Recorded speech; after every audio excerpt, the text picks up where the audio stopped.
This is Identity at the Center. Welcome to the Identity at the Center podcast. I'm Jeff, and that's Jim. Hey, Jim. Hey, Jeff, how are you? Oh, not so bad. Yourself?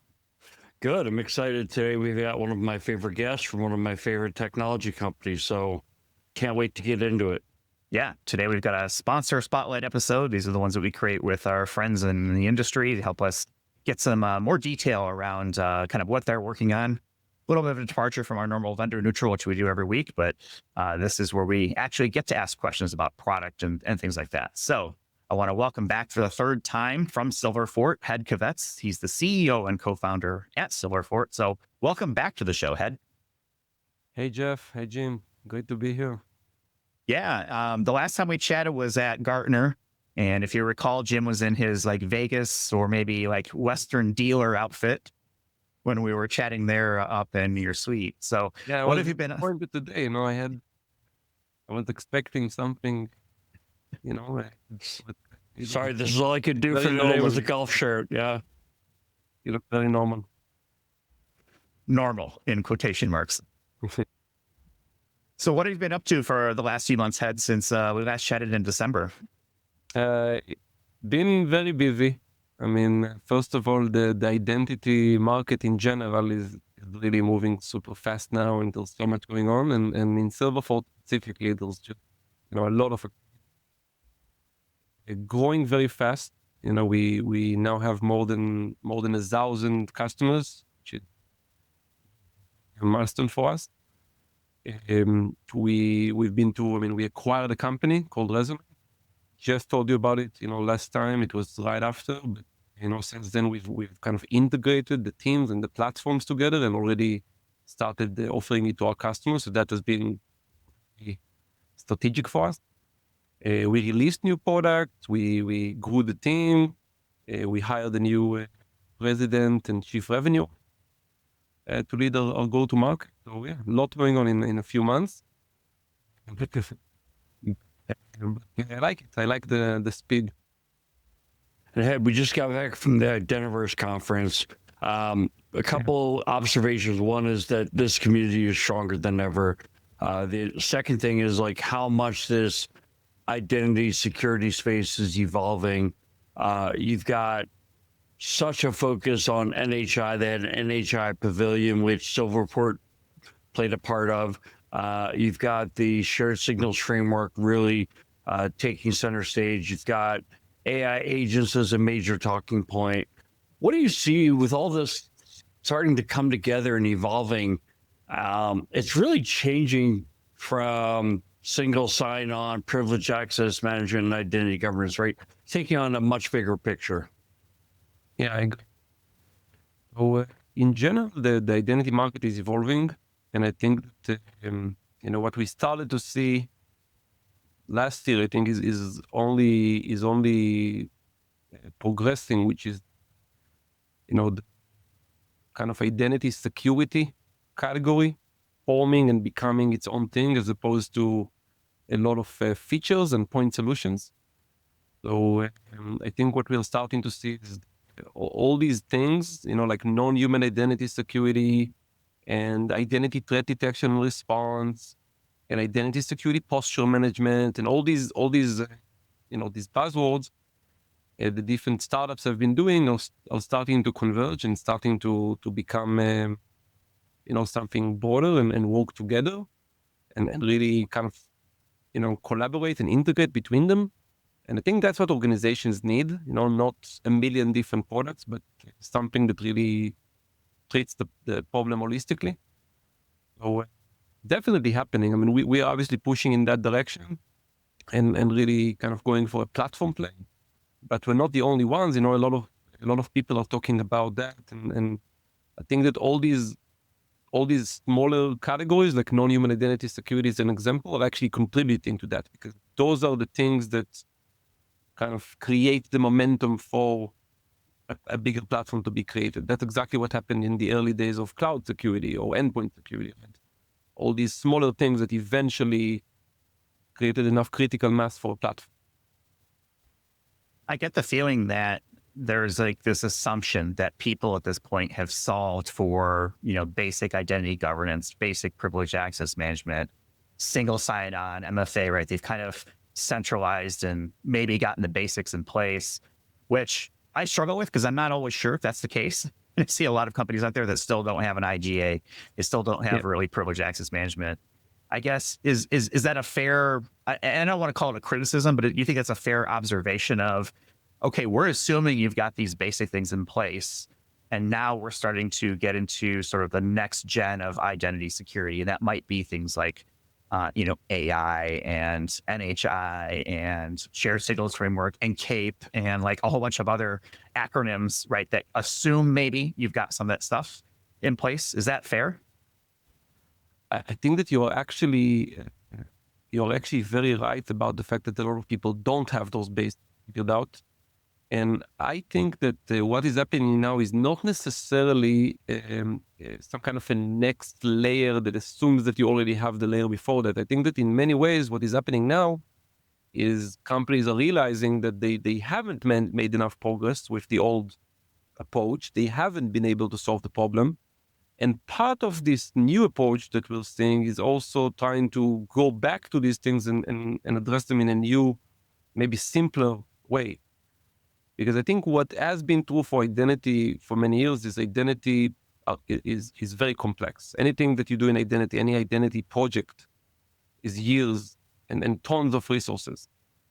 And some of the very large organizations have been able to do it with huge investments and headcounts. But many companies haven't. They got stuck. And I think that what's happening now with all this innovation in the market is not only offering you the next things, but also revisiting some of these problems and saying, hey, maybe there's a better way to do it. Maybe there's a more automated, scalable, easy to implement way to address it. So I think you're completely correct about a lot of companies don't even have those basics figured out. So we can't afford to just move on. We have to take care of them. Okay. Well, I'm glad to hear that you say I'm going to hear you said I was right. So that's all I took away from that answer. So you guys have recently expanded in, from, I guess, like the on-prem identity to including now non-human or NHIs, which, as Jim mentioned, was sort of the buzz around the recent Identiverse conference. Why do you think that is? I mean, it's not like NHIs are new, at least from my perspective. We've had service accounts and other non-human identities for a long time. And I'm just curious as to why do you think this is getting so hot right now?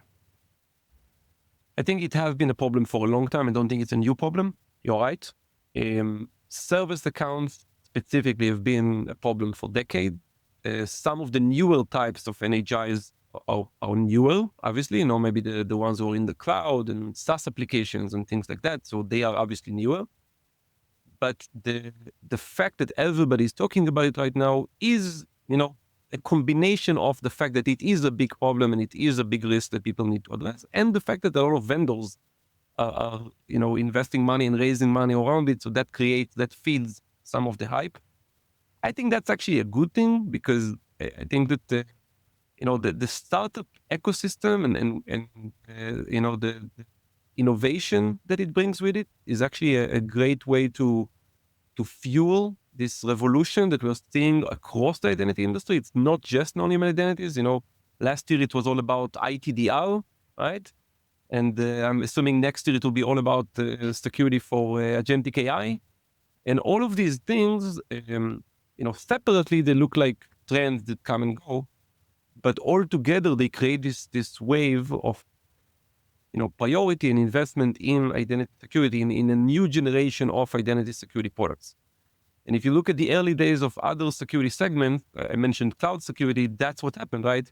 It started with people, kind of building companies to do container security or cloud security posture management or other specific things that eventually created enough pieces to combine into an overall cloud security platform. And I think that's what we're seeing in identities is all these waves and all these trends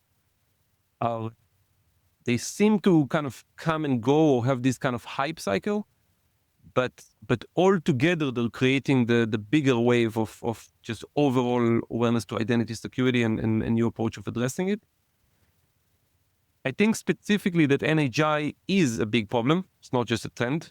It is a big problem. People spend so many years trying to protect their human users with multi-factor authentication and privilege access management, and they have neglected the non-human identities, and those non-human identities are now targeted in the majority of data breaches. So it is a very true, risk and something that needs to be addressed. I think it will also grow now with AI. So AI agents are also increasing that problem because they're taking a bigger and bigger role in organizations, and it probably will continue to grow. So overall, this is a very growing problem that has no good solution.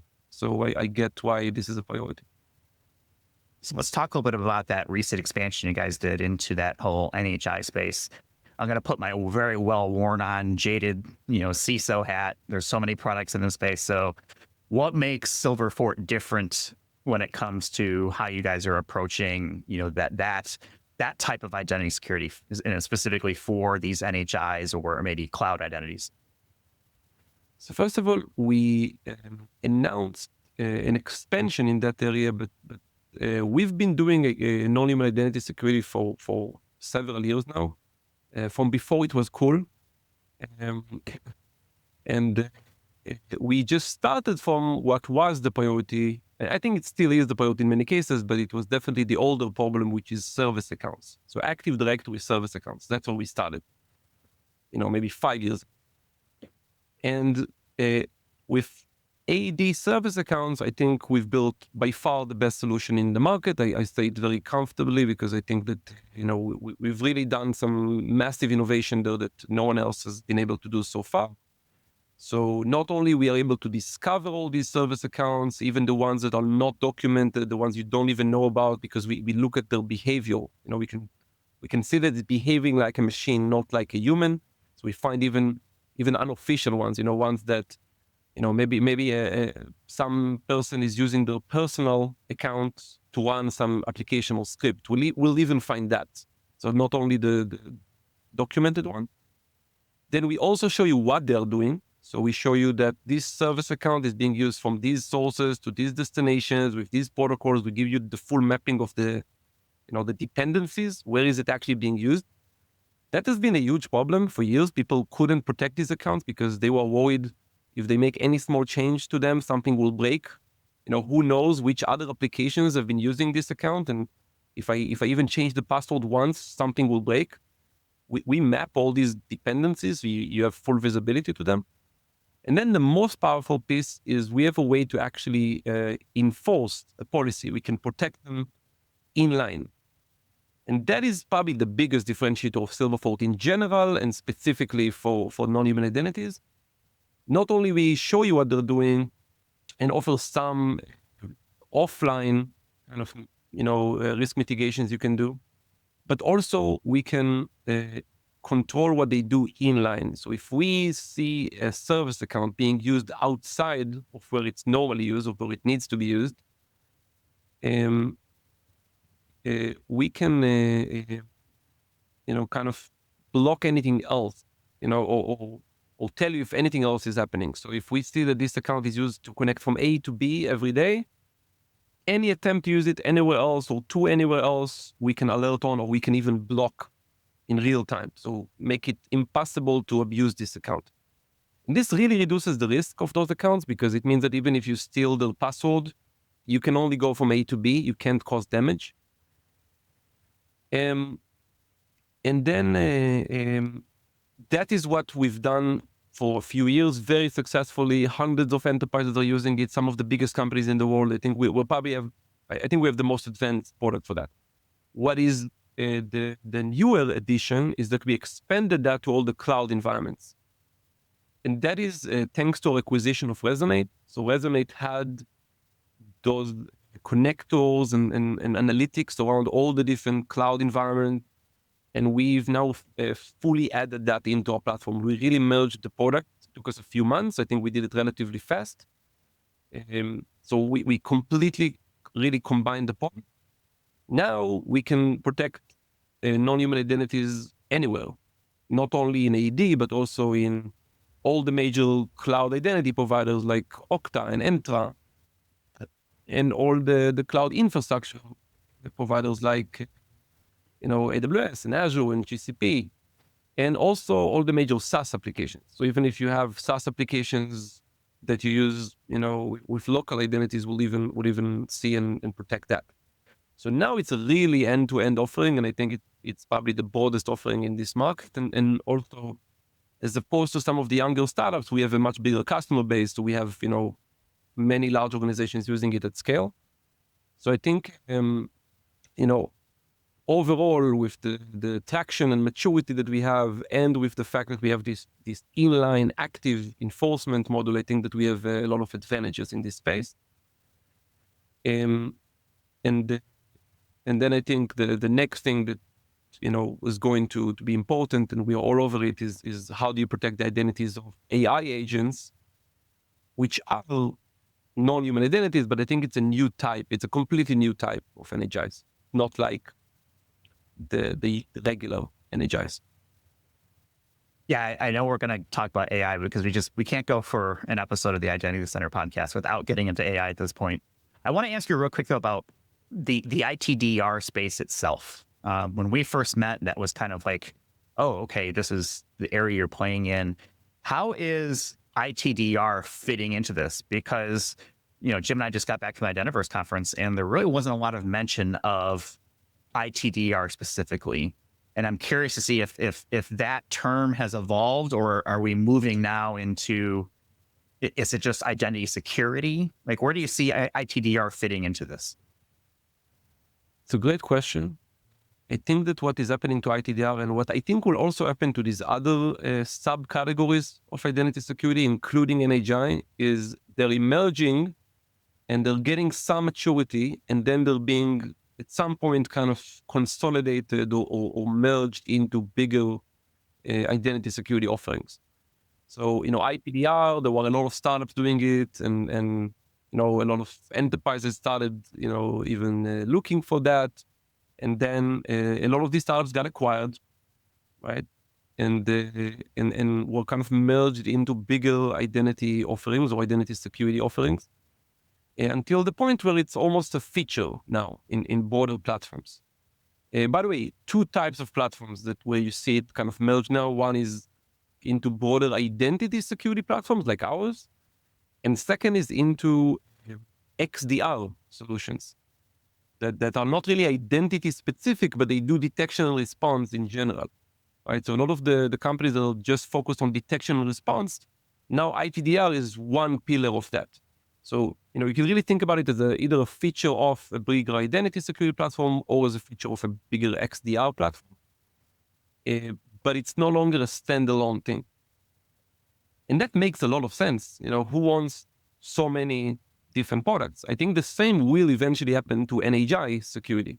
I don't think that in 2 years from now, people will buy NHI security from companies that only do that.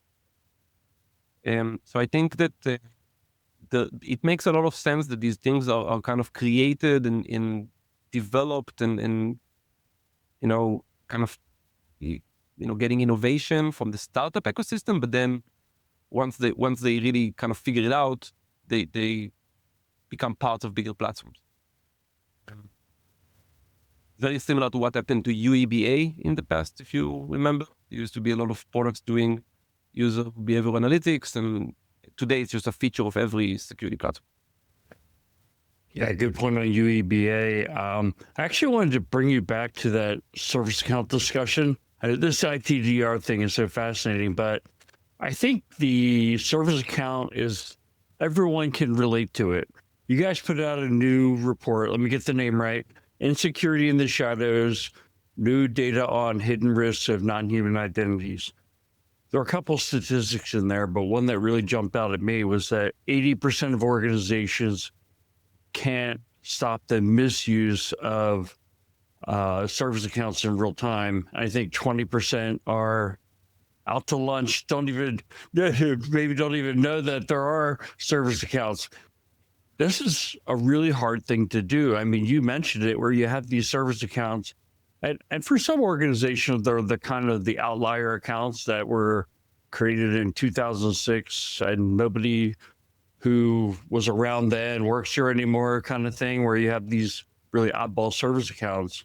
But even when you have good control of your service accounts, to know that they're being misused, one requires that you need to understand what the proper use is. Then you need a mechanism to stop that account from taking action if it's being misused. So you kind of spoke to that. Like, what is the mechanism to make all that work from a Silverpoint perspective? First of all, you're right. I think those 80% is probably really 100%. Maybe the others are our customers, but other than that, I really think it's a problem that I don't see people solving it on their own. And we have built, I think, a very innovative technology for addressing this. And also, not only we have technology, but we really thought about the full journey of doing it. So I'll start just from the technology, then I'll explain what we had to figure out in the journey to help customers really leverage this effectively. The technology piece is, we figured out that it's not enough to just give you visibility to these accounts. I mean, that's a good starting point, and that's what a lot of the vendors are doing now, but I don't think that solves the problem on its own. So, reading information from the directory is just the starting point. We had to figure out, how do you then enforce controls? How do you basically intervene in what these accounts can do? And that really requires an inline technology. So at the heart of the Silverfort platform, there's a technology that we call RAP, Runtime Access Protection, that plugs into the directory, okay, for example, Active Directory, but also others, in a way that doesn't just give us visibility, it gives us the ability to intervene inline in the actual decisions of the directory. So for example, if you're trying to access some system, could be a modern system, could be a legacy system, and we see that request coming in to the directory, we are able to then not only see it and log it and analyze it, but we are also able to potentially block it, or to potentially hold it and do something about it, like verify it somehow, and only then allow it. So we can really become a decision point in the middle. And we found a very elegant way to do it without causing, any issues to the network or to the performance. That took years. Kind of a lot of the secret sauce of Silverfort, and what gives us advantage in many areas, but also applies to service accounts. Because with this, we can not just give you visibility, but we can actually prevent any abuse of these accounts. So now, moving to the journey of how customers actually adopt it, I talked about discovery, right? That's something we do automatically. So we find those accounts based on group memberships and naming conventions, and most interestingly, what they do. Then we map where they're being used. That's another thing we do automatically. But then it gets to the enforcement piece. And to do the enforcement at scale, right? Think about it. Some of these companies have 1 million service accounts. Okay, that actually exists, right? Like huge amount. Right, you're not exaggerating there. No, some companies have 1 million services. How do you even start protecting them? So it has to be something automated. It has to be something that is really built into the processes of the organization, of the IT, that don't require manual work.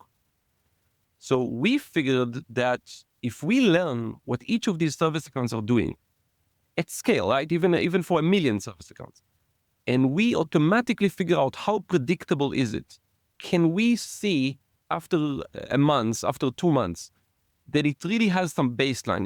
It goes from these 2 systems to these 5 systems every day. This is what it's doing. And most of these accounts, this is kind of how they behave. We can build a mapping for each one of these millions accounts. We can automatically build this map, this baseline, and also understand how sure are we? Is it very predictable and repetitive? And then we can automatically start moving them into enforcement, into protection, where we only allow that. So if an account is very predictable, very doing the same thing every day, we'll move it very quickly to enforcement, and we know that it's not going to do anything wrong. If it's not, then it will take a little longer, but all of it can happen automatically. And we built integration to the existing IT systems that organizations are using, like ServiceNow, so that we can build it into the regular processes. So if they're working with something like ServiceNow, we can automatically plug into that and populate our policies based on, the CMDB, or based on, tickets that people are opening. We can avoid you having to build any policy manually. All of that took a long time. The just building of the capability, that was one piece, but getting it really to the point where it fits the way enterprises work at scale, that took a long time and a lot of work. And I think that gives us a big advantage, because we can really do that at this huge scale, because we understand what people need in order to be able to do that at this large scale. Absolutely. Your point is really well taken when it comes to the scale.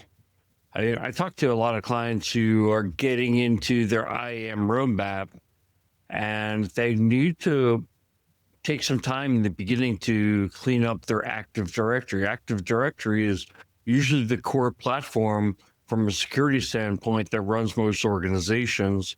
Their email's tied to it. The ability to log on to the network and communicate with your coworkers, just so many functions are reliant on Active Directory. So they have to do this cleanup project, which usually includes group cleanup, group identification. What are those groups doing? And service account cleanup. Yeah. First off, I asked you to build a tool for the group cleanup. Second off, when it comes to the Active Directory cleanup, the service account cleanup, you mentioned this mapping that needs to take place. I mean, that's a big part of that exercise, that when you're doing it with spreadsheets and emails to, try to track down the person who knows what that account does, it's just not the right approach. Second off, it takes forever, especially when you have hundreds of thousands or a million service accounts. So how long does that mapping exercise take with Silverfort Soul? Finding most of the service accounts and what they're doing, within 2 weeks, you get almost a full picture. Okay, so within 2 weeks, it's enough for us to figure out, it's enough time to understand if an account is behaving like a human or not, usually, unless the person is on vacation, right? But for most cases, it's also enough time to understand, for these accounts that are more active, what are they doing? Now, that's maybe 95% of your account. Then there's a long tail of accounts that only run a scheduled task once every month. And it will take that long to notice them and find what they're doing. But that's that last 5%, that can take a little while, and that's okay. As long as you can start somewhere and you can mitigate the majority of your risk, that's okay that will take a little extra time. That is a far faster and more complete approach than, what you're describing, which is how organizations try to do it until now, trying to manually figure out what these accounts are doing. That's not a scalable approach. Any company who's tried to do that, maybe they were able to do that for 100 service accounts, right? Like ridiculous numbers, right? Like companies tell us, we managed to do this for 50 service accounts. We know exactly what they're doing, but they have 20,000, right? So it's almost symbolic. And also with the manual approach, you'll never know if you really have the full picture. So, you went through this, you talk to the application owner, they think that it's being used by these 5 servers. They don't really know.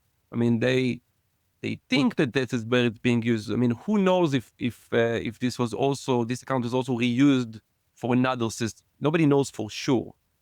So at the end of the day, what happens is people end up with these Excel sheets a year to build, and they're still not fully sure that this is the full story. So they don't want to act on it. They don't want to actually make changes to the system because they're not fully certain that it's not going to break something. And if they try and it did break something, then the project is completely derailed because now nobody's going to allow them to do anything. And this happens all the time. So with Silverfort, not only we shorten it and simplifies it, but also we give you the comfort that this is everything this account is doing. This is the full picture.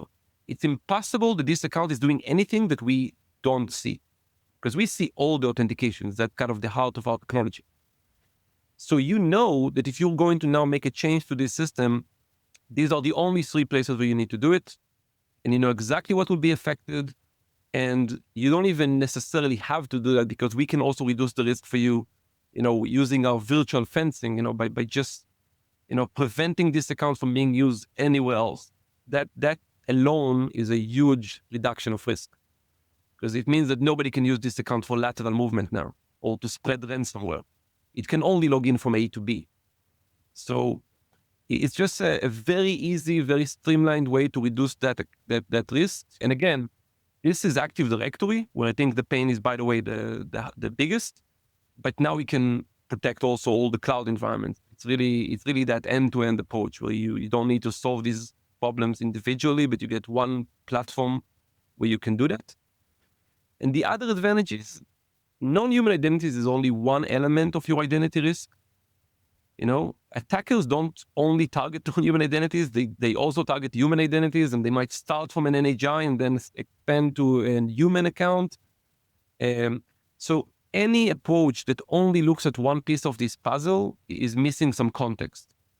If you only look at non-human identities, or if you only look at privileged users, or if you only look at the cloud, or only look at AD, any one of these siloed approaches is missing context and is not going to really be able to give you the full story, because attackers don't look at it like this. Attackers look at all of this as one big attack surface. Yeah, attackers don't care whether you're human or non-human. They're going to exploit whatever they can. Yeah. That fear of breaking things is so important to understand, because that is like the number one reason I've found that people don't do anything to solve some of their servers account issues, or CI/CD pipeline, or whatever it may be.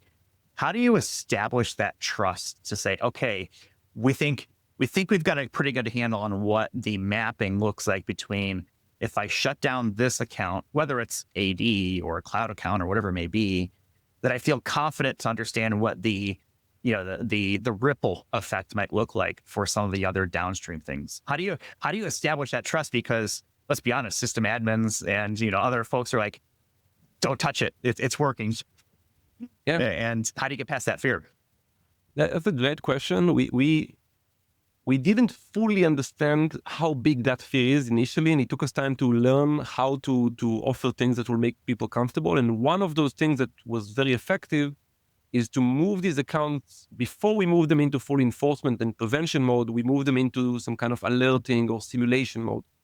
So at that point, we basically say, hey, we are confident that this account is only doing what we learned, but because, we want to give you comfort, we're first going to move it to a phase where it's not actually going to block anything, but it's going to alert you, if there's any deviation that surprised us. If let's say that we think that this account is only used to connect from these 5 systems to these 10 systems, and we learned this over 2 months, and we're very confident because it's very, very repetitive. And we're going to give it another month where we're not preventing anything yet, but we're going to alert you if there was any other use of this account that was outside of this. And this gives you comfort, because at that period of time, you're going to see that there's no false positives, there's no alerts, there's nothing that actually happened that would have been prevented. And at that point, organizations feel more comfortable. And also, I think they realize that if there will be anything that goes outside of this, it's suspicious enough at this point to at least pause and ask, what is this? Why is it happening? So, by the way, one of the things we do is, for every one of these accounts, we are able to recommend or kind of map, through different integrations, who's the owner of that account. And that's really useful, because we can say, okay, we think that this account is only doing this, but if it's going to do anything else, we're going to reach out to the owner of this account and ask, is this expected? Like, we're seeing this account being used in this new place. Is this something that you know about? And that allows for some feedback. So now This also builds trust because they know that those application owners are going to be able to provide feedback and say, oh yeah, my account actually does need to run in this additional place because I just, did this change. And once this, and by the way, at this point, we didn't prevent anything yet. We were still in alerting mode. At that point, when they see that this whole flow works, they'll feel comfortable enough moving it to prevention. But that really took a lot of investment in understanding, how organizations want to operationalize this, what other IT system they're using that we need to integrate with to make it, more visible to them. It's really, I think anyone outside of the identity market cannot fully appreciate like how complex the changes are. That I think, you guys know well. I've talked to one company where, before implementing Silverfort, they were trying to do some of this manually and finding these accounts and trying to rotate their passwords. And they told me it would take sometimes 6 months to get approval to make a change to a service account. And by the time they got the approval, this service account maybe was already decommissioned or was outside of the scope of the audit, or the audit already happened, like all kinds of things that make it so slow that it's almost irrelevant. It's really a feeling of you're walking and making no progress. And I think that's not only a problem in non-human identities, it's a problem in identity in general, but in non-human identities, it's even more of a problem because there's no person to ask sometimes, like, what are you doing? Like, why are you doing this? You need to guess if you don't have this visibility. So speaking of non-persons, I think that's probably a great segue to get into talking about some of the new things you've announced around AI agent security, because you talked about that mapping of like, okay, who does the account belong to? It's approaching probably sooner than we think, where we have AIs talking to AIs, talking to AIs, talking to AIs. And you have like this Inception or Mastroika doll where you've got so many different layers of, bots talking to bots, and maybe there's a human in the mix somewhere. But I want to talk about this new feature or this new capability that you guys have brought out around AI agent security. Tell me a little bit about that. Yeah, this is a very exciting space that is obviously moving faster than anything else that we've been talking about. Other areas of identity security are moving fast, but nothing is even close to this.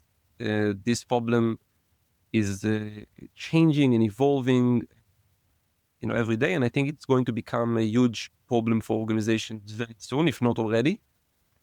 So just an explanation for, anyone, listening to this who doesn't fully understand what are those AI agents and why is it such a new and different problem? Why is it so different than protecting regular identities or NHIs? So, AI agents are basically, as opposed to chatbot, AI agents are actually doing things. They're logging into your systems and they can take actions. They can write an email. They can, change something in your CRM. It can, build an application. It can actually do things. And this has massive potential for helping businesses because you can actually automate a lot of work that was done by people, manual work. You can use these agents almost as virtual workforce or virtual assistants that do things that were just a lot of manual effort for people. But it also creates a huge security risk because the risk of using a regular good old ChatGPT are at the worst case you get the wrong answer, right? So it's there is a risk there, right, with his hallucinations and things like that, but it's going to do anything bad. Agents can actually do stuff. So it can delete your data accidentally, or it can send an email that makes you look really bad or cause an issue for your company. Or it can do all kinds of things that can cause real damage. And unlike regular non-human identities, and this is where we're starting to get into the differences, they're much less predictable. With a regular non-human identity, we just talked about, I can learn that it's connecting from A to B every morning at 9 a.m. And I kind of learned that very, very simple, repetitive pattern because it's just a script. An AI agent, because it's based on AI, on LLMs, it's not deterministic. It can do a different thing every day. It can suddenly decide to do something new today that is a little different than yesterday. So it's harder to tell, is it doing something that it should? At the same time, it's not a human, so you can't use the regular stuff, the security controls that work for human, like multi-factor authentication, right? The stuff that we got used to do for humans. So it's not a human, it's not a classic NHI, it's something in between, and it takes a new approach to how do we secure these. I think that this is a very important problem because the adoption of AI, and especially AI agents, is going to have so much benefits for the business that companies are going to adopt it whether we, the security people, are ready or not. I think that, over the next months, boards and CEOs will be coming to those security leaders and saying, we're going to adopt AI because otherwise our competitors take us out of business. Like, we're not going to be competitive. So we're going to implement it. You should do your best to secure it, but we're not waiting. And I think that this makes it an urgent problem, although it looks like it's so new and so emerging, and it feels like you can wait and see where it goes. I think that it is going to become very urgent very soon. So now let me tell you our approach to it.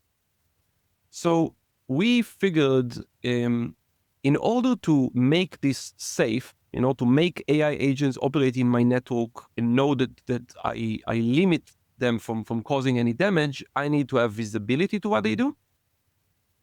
And I need to be able to stop them from doing things they shouldn't do. The first part is easier. So giving you visibility to what they do, I think that every vendor that is in the non-human identity space is going to be able to do that. Because at the end of the day, these are non-human identities and, we can see what they're doing. There are other vendors that can also see what they're doing by looking at the logs and looking at, the configurations and things like that, and show you, you have this AI agent and it's using this identity and it's accessing this system. I mean, it's not super easy, but vendors are figuring it out and companies are figuring it out. The second part is more complex. How do you actually prevent it from doing bad things? This requires an inline approach. And what I mean by that is we need to actually get the AI agents when they access things. So when they connect to your email server or to your customer database, we need to be inline as a gateway on this communication in order to really be able to stop bad things. Now, luckily, there are ways to do that technically. For example, I don't know if you heard about, obviously, like a lot of people are talking now about how AI agents are accessing other systems, and the buzzword right now is MCP, right? MCP is kind of the language, the protocol in which AI agents are connecting to other systems. It's very cool. It allows you to save the need to integrate individually with every system, and the advantage of that is that you can actually create an MCP gateway, which means that when an AI agent is trying to connect to different systems and applications, it will do it through your solution, through Silverfort in this case. This means that we are actually in line on what it's trying to do. And it means that if we're seeing it doing something bad, we can block it, or we can involve a human, This is, by the way, a new kind of concept, but think about the AI agent is doing something bad. I go to the owner of this agent and I ask it, hey, is it okay that your AI agent is trying to do this? And the human says, yes, that actually makes sense to me. And then we can allow it. So there's a lot of things you can do there. By the way, it's not just a new problem. There's also new opportunities here. You can actually use AI to be able to do that. You know what you said before, you left, but that actually is true. Like, it's all kind of connected. So in order to look at what AI is doing and figure out if it makes sense, you can actually leverage AI. And also there's new opportunities with interacting with the AI agent. For example, with a regular non-human identity that is trying to do something, I can't ask it why are you doing it? But with an AI agent, maybe I can. Maybe I can ask the AI agent, hey, why are you accessing the customer database? And the AI agent will actually tell me, why is he trying to do that? So there's a lot of new opportunities here. There's a lot of, new challenges, new opportunities. Everything is moving super fast. But the product we just released is exactly that. It's a gateway that sees all these agents trying to do things. It can show you what they're doing. It can control what they're allowed to do. So like granular authorization, we can say, yes, it can access Slack, but it shouldn't be able to write anything, or it shouldn't be able to read any of these groups. So you can really control the granular access permissions you give it. It can block certain things. It can involve more security controls if we think it's doing something bad. It's really a very cool answer to this concern that is super new. But I think without solving it, organizations will not be able to really enjoy this revolution. So I think it's going to be. So I think that's really clever the way you're approaching with that gateway type approach, and things like MCP or Model Context Protocol or A2A, which is agent to agent. There's a lot of work being done to facilitate data transferring right between models and between agents itself. I'm curious if you have an opinion on, from an identity standpoint, how should we be thinking about security for this? Is it very specific fine-tune agents that only have access to the things they need to, which means more agents, or something that's a little bit broader from an agent perspective that maybe does have more access to different things and have fewer agents? So is it a quantity versus quality thing? Like, what are you thinking, like, from an identity security standpoint? I think that at first, at least, we probably are going to see many agents doing small things, right? And kind of orchestrating each other and telling each other what to do. But it's really an army of agents that is trying to do a combination of many small things in order to accomplish one big thing. That also simplifies things a little from a security perspective, because I can figure out what each of these agents is exactly trying to do. And I can understand, who owns each of these pieces.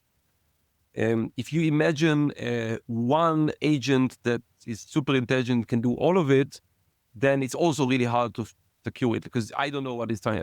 It might do this today and this tomorrow. And, does it even have an owner? Because if it's doing everything, then who is the person who really owns it?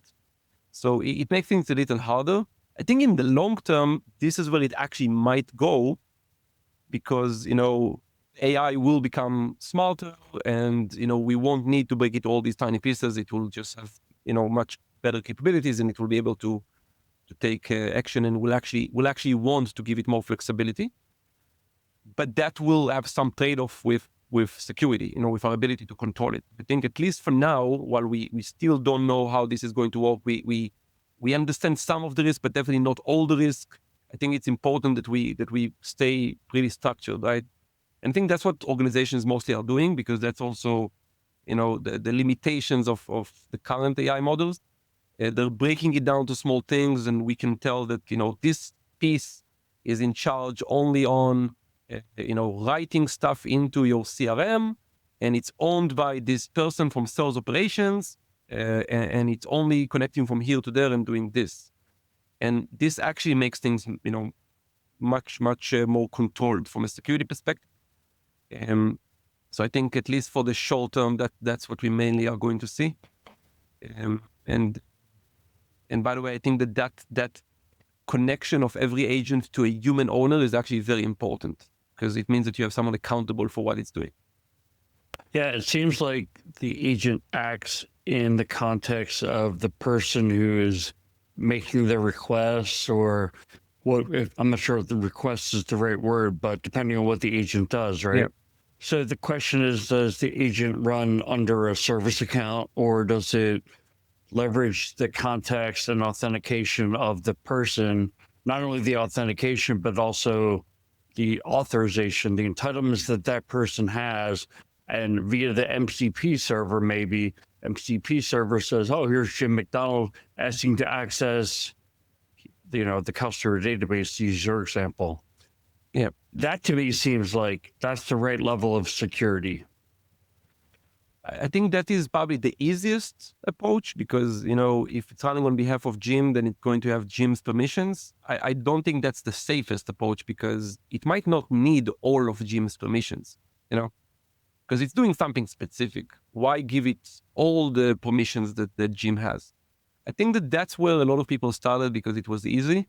I think that what vendors like us are doing now is offering, more granular controls, so really least privilege approach, where we say, yes, it's acting on behalf of Jim, but it only really needs to do this one thing. So, let's only give it this permission. Let's not give it all the permissions Jim has, which is harder to do, but that's what vendors like us are here for, to automate this and figure it out more automatically.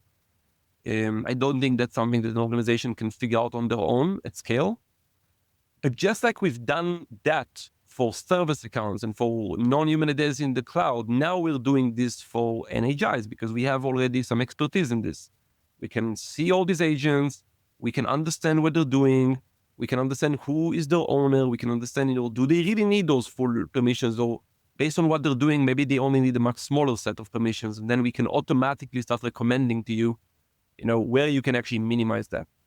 So all of that, I think is very important, very urgent, because before we know it, our companies are going to be full of agents. I mean, we're already seeing it at Silverfort, even internally. I'm sure many organizations are starting to see it. And if not, they should actually be even more concerned. I think that, they need to. And I think that this level of control is the only thing that will allow organizations to have the trust and the confidence to do it. So in a way, it's an enabler for AI adoption. If we don't figure out the security aspects, then organizations are not going to be able to adopt this fully, or under competitive pressure, they're going to adopt it without security, and it's going to be a mess. So we do need to figure it out, and I think that starting from the permissions of the person who's running the agent is a good start, but it has to be more narrow than that. I think this kind of highlights the urgency and sort of the issue with all these different agents. I can certainly see an angle where, in this example that Jim pointed out there of acting in the context of something, and you're totally right. We don't want to give the thing too much information or too much permission. So I can see one agent, saying, okay, here's what I need to do. Another agent saying, okay, well, what does that actually mean? And then another agent that says, let me interrogate Jim's entitlements. And then some other agent that says, okay, based on these entitlements and based on what you're trying to do, let me down select the specific authorizations and then passing that back through the chain, all the way back to the first agent to actually do the work. Yeah, no, it's crazy. And then it can even become more sophisticated. I'll give you an example of something we're building now. We've had for years session recording, right, as part of privilege access management, right? People have been doing session recording. They recorded what the admin is doing inside the session. And then it was sent to be buried somewhere and nobody ever watched it, right? But we did that because we needed to have some evidence of what the person did.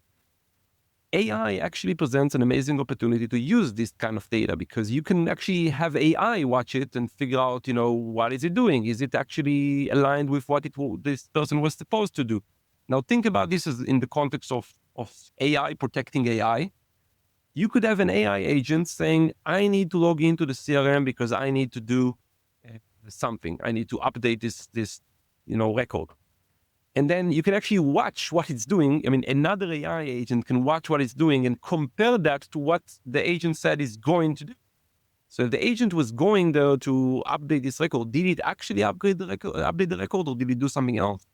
You can apply that, of course, you can apply that to humans too. But there's just so much new opportunity to automate things that were impossible to do because the manual work needed was unreasonable. And now that there's AI, we can actually do that. We can actually watch all these hours of session recordings and compare them to what people were supposed to do and what they said they're going to do in their ticket. And we can automatically figure out who is doing something bad and block it in real time. So, I think security is actually going to get way more sophisticated because we can finally automate all these things that were always, not feasible. And that is actually going to help us protect AI too.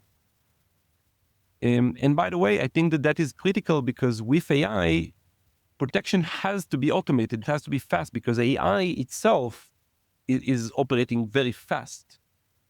So think about the way we secured human was always assuming that they move at human speed. So I could detect the bad behavior, send an alert, and somebody at the SOC would look at the alert and investigate it and then go back and do something about it. And all of it was assuming that it's a human attacker moving at human speed.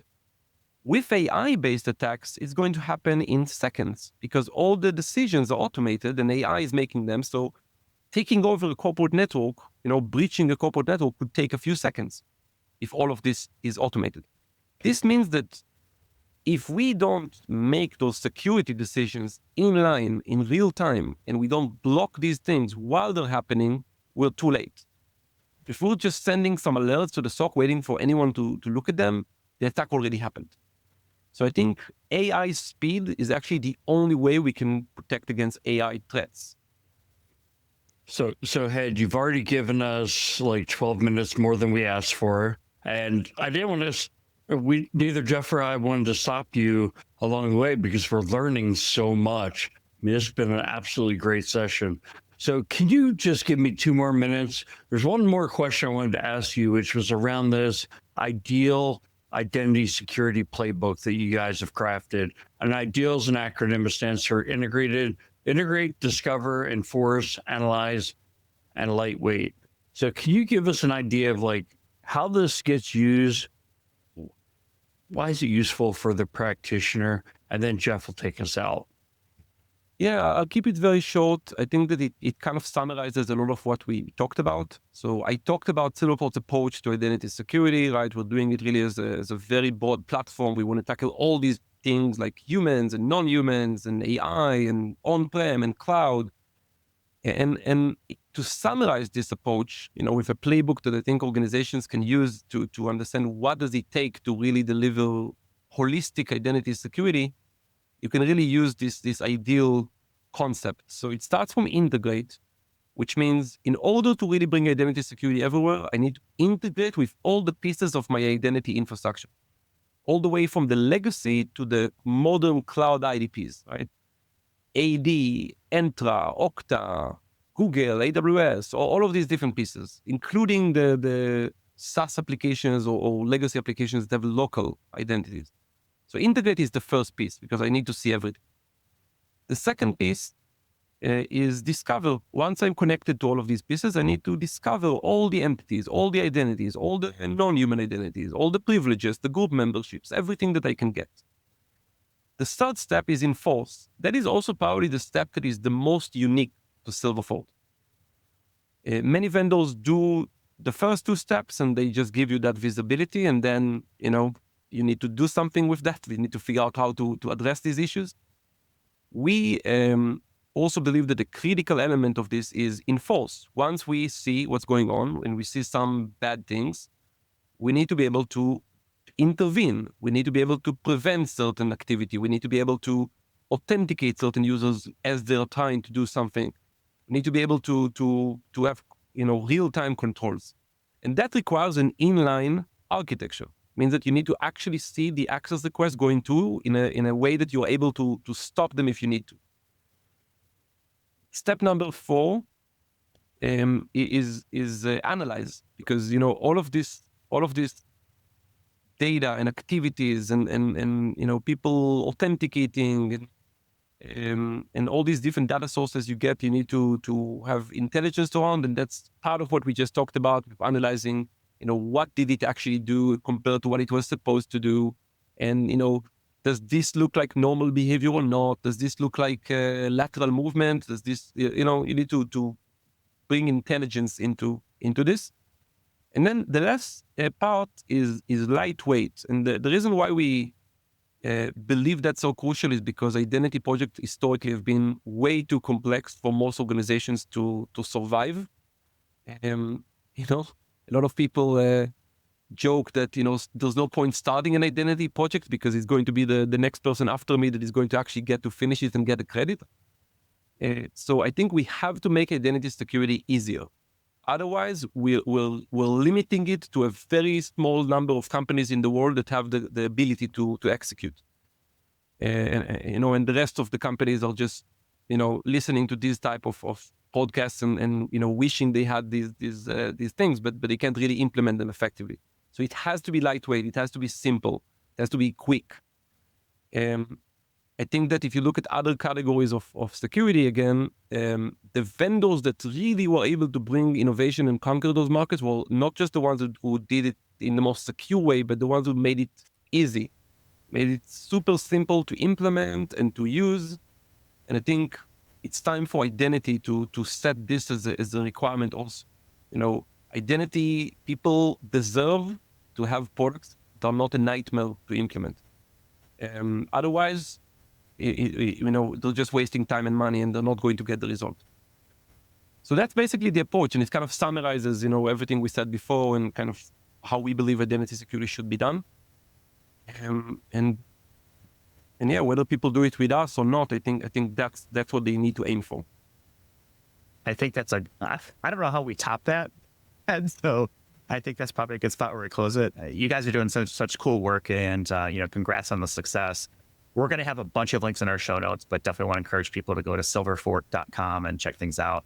I was taking notes as we were kind of talking here. There'll be a link to the Insecurity in the Shadows report that we talked about. There'll be a link to the Identity Security Playbook as well. And then we'll also have a link in our show notes for people to connect on LinkedIn, as well as ourselves. So Head, it's always a great pleasure talking with you, and I really appreciate you taking the time with us. If I took one thing away from this conversation, you kept mentioning the word inline. It's like, okay, like that is what we need to get people to understand. Is like you need to be injected into the process, into the data stream, into whatever you want to call it, and be, well, as you said, inline. Yeah, I think that's very important. Otherwise, we're just pointing out issues without being able to actually solve them or stop them. Yeah, well, there's value in at least pointing the issue out, but we've got to start solving these problems. So I appreciate the discussion, especially when we say we need to make identity security easier. Yeah, absolutely, right? Nobody wants hard tools. We've got to have a way to approach this, and I like what you guys are doing. So thank you. So this is a good spot. We're going to have to leave it for this week. Thanks everyone for watching and or listening. You can find us on the web at idacpodcast.com, and we'll talk with everyone in the next one.